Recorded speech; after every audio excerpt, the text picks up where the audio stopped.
Halo guys, ketemu lagi bersama gue Willy dari Gasrem Official YouTube nih ya. Hari ini kita lagi ada di Moto Village ya, di belakang tepatnya di Handlebar Garasi, yaitu bersama ownernya langsung nih. Om Bob, apa kabar Om Bob? Apa kabar Mas? Ya, alhamdulillah baik. Alhamdulillah baik Mas. Ya. Nih hari ini kita mau nge-review motornya dia nih yang habis keliling dunia. Weh, keliling dunia. Jangan dong. ya. Jangan. Itu. Baru Asia. Okay. Ini dia memakai BMW S1000XR. Itu keluaran tahun berapa Om? 2016. 2016. Dan tadi Om udah bilang saya ini keluaran pertama kali ya? Ya, ini maksudnya ada sih dari sebelumnya tapi modelnya masih sama Mas. Oke, nah, ya. 2018 dia keluarin model baru.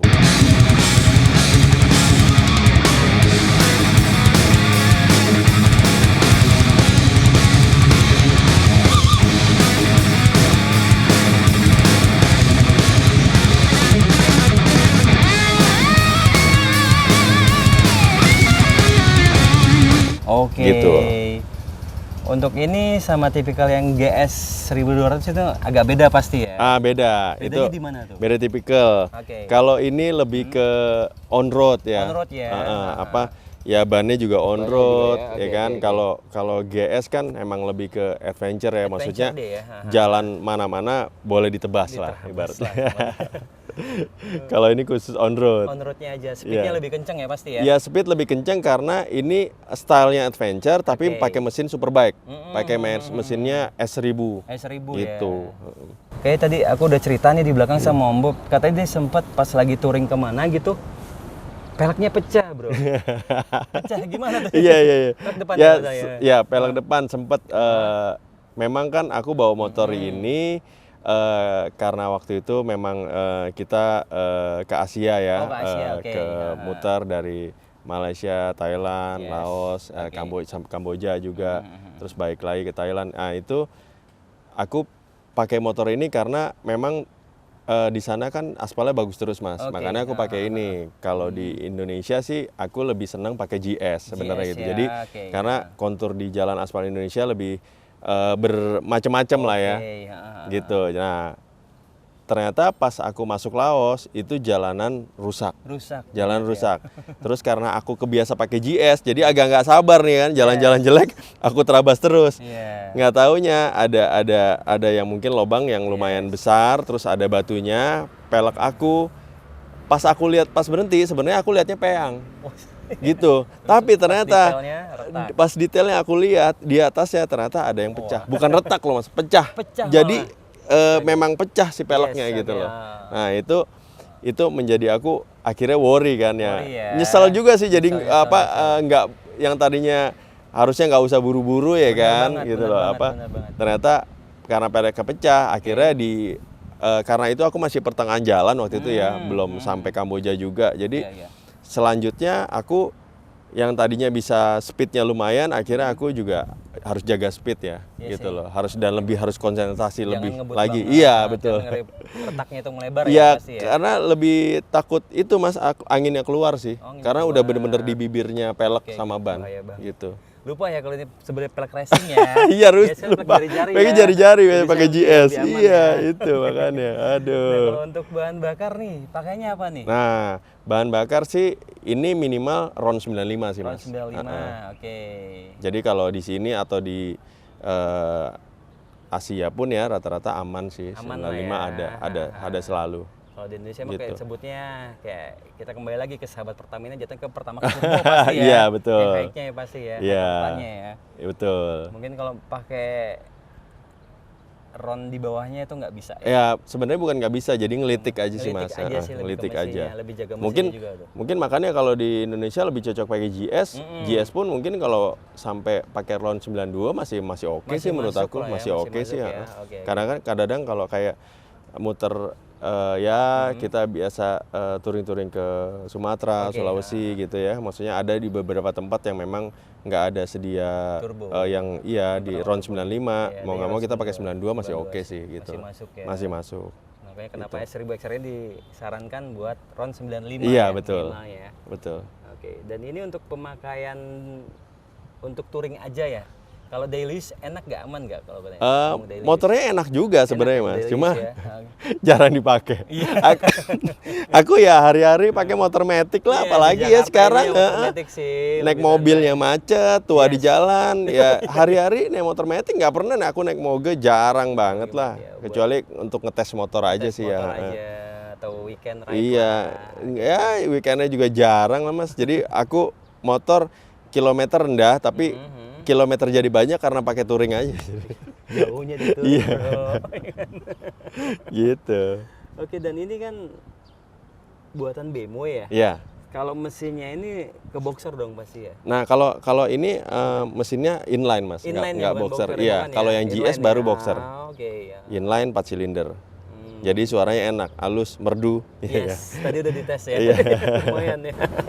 Gitu. Dan tadi yang Om bilang kan kalau misalkan touring itu lebih baik emang sebenarnya knalpot standar. Ya? Iya betul. Kenapa? Karena ya kita kan kalau touring itu perjalanan jauh ya mas. Benar, pasti. Ya either kita dengerin musik, walaupun nggak boleh terlalu keras ya, seadanya, ataupun kita ngobrol sama teman ya. Kalau sekarang kan memang pakai alat komunikasi kan, buat ngobrol sama para teman-teman yang bikers juga kan. Jadi ya lebih enak lah kalau knalpotnya kenceng, kita nggak bisa ngobrol. Yang ada kalau orang sih dengernya seneng ya, keren suaranya. Kita pusing mas. Yang ada ntar kalau pas tidur suaranya gitu terus. Apalagi kalau nggak pakai komunikator Sena itu. Iya betul. Ya either sekarang ada Sena, ada Cardo ya. Banyak kok merek. Banyak ya ibaratnya. Udah banyak pakai sama orang kok di sini di Indonesia. Iya betul. Betul. Nah, gitu. kalau untuk saran nih dari Om Bobby kan bagi yang baru pemula mau nyoba adventure nih, motor-motor yang baru itu minimal di berapa cc gitu. Kalau misalkan mereka mau nyobain adventure nih, apakah minimal 250 cc gitu? Ya kalau menurut aku ya, kalau teman-teman memang sukanya touring, ya touring dekat atau touring jauh, ada baiknya pakai motor adventure. Motor adventure kan juga sekarang banyak ya mas ya, maksudnya dari 250 cc, bahkan mungkin dari 150 cc udah ada ya sekarang ya, yang motor-motor enak. Karena ketika kita pergi jauh, itu udah bukan masalah motornya, tapi kita harus pandai pilih motor, kita harus nyaman di motor. Itu poinnya sih menurut aku ya. Jadi kalau udah bukan keren-kerenan lagi. Iya sih. Yang pasti emang harus pro lah bawaannya. Iya. Walaupun kita kan dari belajar yang tadi aku bilang mulai dari 250 cc, kenapa nggak coba gitu betul. Kan. Jadi kita belajar dari situ, nggak mungkin kita dari nol tiba-tiba langsung 1000 cc. Iya. Ya ada alangkah baiknya dari bawah, ntar naik ke 500 cc. Naik kelas lah ya. Naik ke 1000, 1200 ya kan. Rata-rata ya motor-motor adventure ya sampai di 1200-an lah ya. Kira-kira gitu. Gitu sih. Ya sama satu lagi hal yang jangan lupa kita harus mengenal karakter motor ya mas. Itu ya kan. harus kita kuasain, kan? motor Jadi kita bawa. it's not about speed ya kan. Tapi kita harus kenal karakter motornya, ngeremnya, ya kan, handling. Ya biar ya ujung-ujungnya kita harus naik motor gimana caranya untuk aman lah gitu ya. Amannya itu ya. Aman dan nyaman. Gitu. Bedanya sama GS tadi apa ini, Om? Nah, bedanya sama GS nih. Ini motor XR bedanya sama GS. Ya kalau motor ini kan memang keperuntukannya mesinnya memang mesin superbike ya. Walaupun modelnya model adventure. Motor ini lebih enak di on road, ya jalan-jalan aspal, jalan-jalan bagus. Ya, kalau GS ibaratnya kita mau jalan bagus, jalan jelek, kita bisa libas ya kan. Motornya enak. Dengan mesin boxernya dia ya, walaupun mesinnya gede tapi boleh dibilang motor itu enak sekali, motornya ringan mas. Jadi center gravity-nya tuh mungkin di titik 0 ya, jadi motornya itu enak banget gitu ya. Makanya kan kadang ringan. Yang aku tanya pada dasar orang taunya BMW itu boxer. Iya. Yang ini malah inline. Iya inline, 4 silinder. Beda mesinnya. Iya. Dan pasti peleknya juga ya bawaannya racing ya. Iya kalau ini peleknya racing, kalau GS kan rata-rata jari-jari ya. Gitu. Tapi bisa di plug and play jari-jari ke sini?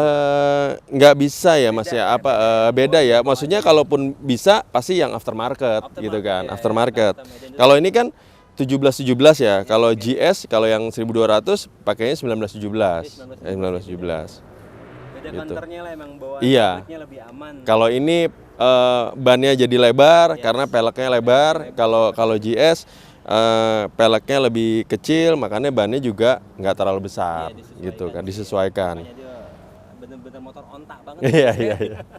Segala medan deh, pokoknya seneng lah kalau pakai GS sih, nggak ada takut. Ya. Ibaratnya segala medan kita libas.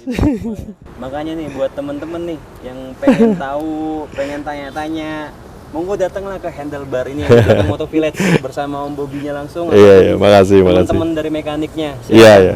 Hubungi Monggo. Instagram ya. Hanya sekedar ngobrol-ngobrol, silakan. Kita welcome. Kita welcome ya. Welcome Apalagi kan sekali. Orang yang tertarik untuk Betul, mempunyai, betul. lebih baik tanya dulu sebelum beli ya. Harus seneng nyenengin orang, Mas. Bener, itu dia. Jangan seneng lihat orang susah, ya Iya, kan? itu Jadi dia. ibarat kata temen datang ngobrol-ngobrol, dia punya apa jadi inspirasi, ya kan? Itu bagus, nilai positif kan, ya kan? Sharing, ya kan? Penting banget. Siapa ya kita kan juga dulu ibaratnya dari yang apa ibaratnya naik motor apa sih gitu. Sehingga bisa kayak gini. Ya alhamdulillah lah ya, Sampai maksudnya koordinasian, dengan gitu. berjalannya waktu gitu ya. Alhamdulillah banget sih. Makanya itulah. Gitu. Nanti jangan lupa ya di add untuk Instagram Handlebar. Nanti ada di sini lah. Siap. Oke. Dan mungkin gitu aja ya. Oke Mas, Bob ya. terima kasih banyak. Thank you banget ya, Bob ya atas Oke, Mas. informasinya ya. Oke, thank you teman-teman Gasrem Official YouTube. Jangan lupa subscribe, like, and comment ya. Nanti untuk next destinasi ini mungkin akan ada sedikit room tour nih dari Handlebar di sini. Lihat dari motor-motor nih, jenis-jenisnya. Semoga nanti ikut ya selanjutnya. Thank you.